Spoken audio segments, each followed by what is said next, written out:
ये रेत का बिल्कुल ये टीला है और ये सारी जो है कि देखिए, पहले मैं अपने सहयोगी से कहूँगा कि ज़रा इस रेत को दिखा दें। बिल्कुल ऐसा लग रहा है कि हम लोग किसी जो है कि राजस्थान के जो बाड़मेर वगैरह जो होता है, जहाँ पे ऊँटों का बड़ा एक माहौल देखने को मिलता है, लेकिन ये जगह जहाँ से उत्तर प्रदेश की शुरुआत होती है। हालांकि हम इस पर चढ़ नहीं पाएंगे, इसलिए कि ये चलिए हमारे सहयोगी ने कहा कि ज़रा चढ़ के दिखाइए।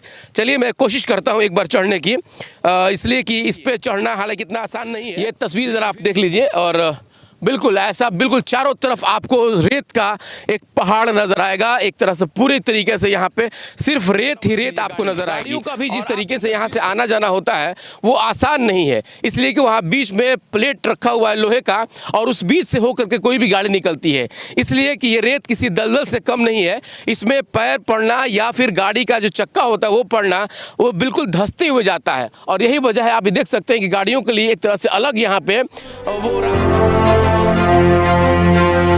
आपको एक ऐसे जगह से आपको रूबरू कराते हैं जिसे आप देख करके मंत्रमुग्ध हो जाएंगे। बिल्कुल ये चारों तरफ रेत का, जो एक तरह से देखा जाए तो ये रेत का एक टीला है चारों तरफ। मैं अपने सहयोगी से कहूँगा ज़रा उस साइड भी दिखला दें, वो तस्वीर वो ज़रा दिखा दें। पीपा पुल है एक तरफ जहाँ बहती हुई नदियाँ हैं, और वहीं दूसरी तरफ आप ये ज़रा देख सकते हैं मेरे दाहिनी साइड में बिल्कुल रेत का समंदर है। ये रेत बिल्कुल वाइट कलर का जो रेत है ये आप देख सकते हैं। बिल्कुल ऐसा लग रहा है कि चारों तरफ जो है कि चांदी का जो होता है ये पहाड़ बना दिया गया है। ये आप पहले तस्वीर देखिए, मैं खुद इसको देख करके हैरान हूँ। इस तस्वीर को पहले आप देखिए, ये वो तस्वीर है जिसे आप कभी कल्पना भी नहीं किए होंगे। मैं ख़ास करके उन लोगों की बात कर रहा हूँ जो लोग सिवान ज़िले से हैं, और सिवान ज़िले का एक ऐसा जगह जिसे आज तक हम लोग भी नहीं समझ पाए, ना देख पाए हैं, और मैं आज आपको वो चीज़ें यहाँ दिखा रहा हूँ।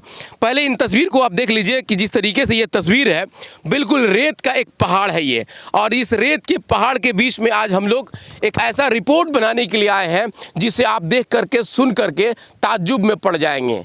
जी हाँ, हम लोग आज सिवान ज़िले के एक आखिरी छोर पे हैं जहाँ से उत्तर प्रदेश और सिवान का जो सरहद होता है, हम लोग उस सरहद पे खड़े हैं। और ये सरहद अगर देखने में आपको ऐसा लग रहा होगा कि राजस्थान है, लेकिन ये राजस्थान का नहीं बल्कि सिवान का वो नज़ारा है जिसे मैं आपको दिखा रहा हूँ।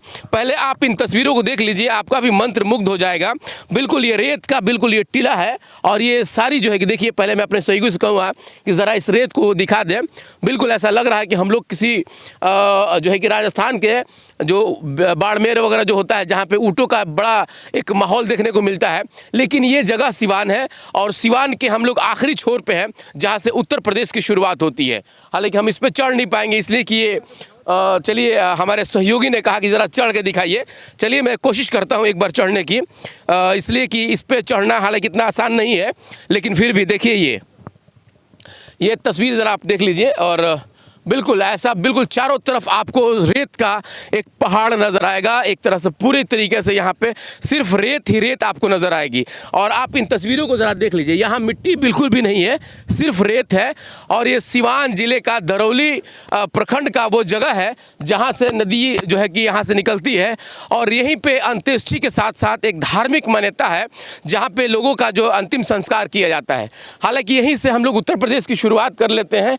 ये बिल्कुल बॉर्डर एरिया है, और बॉर्डर एरिया रेगिस्तान को देख के ये अंदाज़ा लगा सकते हैं कि अगर बरसात का जब समय होता होगा तो बरसात में यहाँ का नज़ारा क्या होगा। और उसके बाद आज की सुखाड़ है, जून का महीना है, तो अभी का जो हालात है ना, अभी के आज इस हालात में आप रह सकते हैं और ना बरसात में रह सकते हैं। सिवान ज़िले का वो गाँव जिसे कहा जाता है कि किसी भी जनप्रतिनिधि का निगाह वहाँ पर नहीं गया है। हालाँकि अगर इसको देखा जाए तो एक तरह से ये पर्यटक के तौर पर भी इसको विकसित किया जा सकता था अगर थोड़ी सी भी हमारे नेताओं की इच्छा शक्ति होती तो। क्योंकि पर्यटक के लिए मैं इसलिए कह रहा हूँ कि ये जो जगह बनाया गया है, इस जगह से आप बहुत सारी चीज़ें देख सकते हैं। एक तो ये रेत का पूरा टीला है, दूसरा चीज़ आप ज़रा वो देख लीजिए, गाड़ियों का भी जिस तरीके से यहाँ से आना जाना होता है वो आसान नहीं है, इसलिए कि वहाँ बीच में प्लेट रखा हुआ है लोहे का और उस बीच से होकर के कोई भी गाड़ी निकलती है, इसलिए कि ये रेत किसी दलदल से कम नहीं है। इसमें पैर पड़ना या फिर गाड़ी का जो चक्का होता है वो पड़ना, वो बिल्कुल धंसते हुए जाता है। और यही वजह है, आप देख सकते हैं कि गाड़ियों के लिए एक तरह से अलग यहाँ पे वो रास्ता बना दिया गया और उस पर लोहे का प्लेट लगा दिया गया है ताकि कोई भी गाड़ी वहाँ पे फंसे नहीं।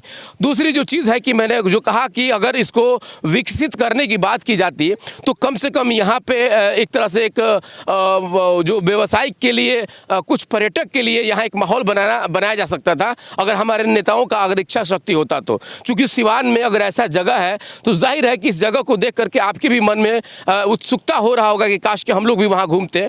तो ये सिवान से मैं आपको बता दूँ को सिवान मुख्यालय से लगभग 35 किलोमीटर की दूरी पे जो दरिया है, जो दरौली है, जो कि जो बीच से दरिया निकलता है और उसके बाद एक यहाँ पे गांव पड़ता है और उसके बाद से उत्तर प्रदेश की शुरुआत हो जाती है। ये मैं आपको ग्राउंड रिपोर्ट इसलिए क्योंकि मैं आज उस गांव का रिपोर्ट करने जा रहा था और वहाँ मैं समझना चाहता हूँ, देखना चाहता हूँ कि सच में वहाँ की जो सुविधाएं हैं क्या सिवान जिले के लोग उसका ले पा रहे हैं, अगर सिवान जिले में है वो तब। और उसके बाद ये बात भी हो रहा है कि वहाँ के जनप्रतिनिधियों के तिरस्कार की वजह से वो गाँव बिल्कुल अलग थलग पड़ा रहता है। तो आज हम लोगों ने सोचा कि कम से कम वहाँ का रिपोर्ट देखें और आपको भी दिखाएं ताकि आपको भी अंदाज़ा हो सके कि जो शहरी सुविधा जो हम लोग को मिलता है उस सुविधा में और जो ग्रामीण क्षेत्र में जो बिल्कुल सुदूर जगह पे रहते हैं, जिनका किसी भी तरीके का कोई विकास का मामला तो छोड़ दीजिए, विकास का हवा तक वहाँ नहीं बहता होगा, इसी चीज़ का मैं आज रिपोर्ट करने के लिए यहाँ पे आया हूँ।